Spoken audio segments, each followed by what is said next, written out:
От 6 век в целия свят са известни общо 43 оловни ампули, като 20 от тях са намерени в базиликата Свети Йоан Предтеча в Италия.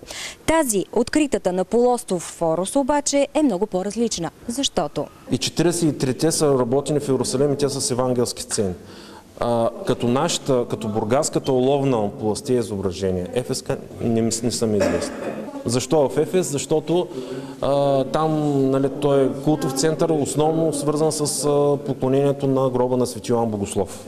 Освен това там е и гроба на Свети Тимотей, гроба на Света Мария Магдалена, но именно тези ампули се свързват с култа към Свети Йоан Богослов. Находката дава основание да се смята, че църквата на Форос е носила името на Свети Йоан Богослов. Оловната ампула е с дължина 22 мм и диаметър 17 мм. Според отец Тилиян, това е доказателство, че Христовата вяра по тези земи никога не е прекъсвана. Нищо чудно, една част от апостолите и апостолските ученици, които са идвали, да са били изпратени директно от Ефес.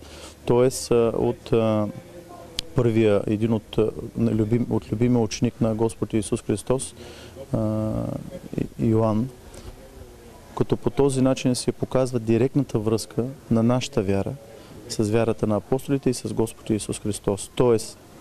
и приемствеността. Уникалната оловна ампула от полуостров Форос ще се съхранява в археологическия музей. От местната управа смятат, че находката ще привлече и повече посетители. Работата на колегите от музея е много важна част от работата на един град.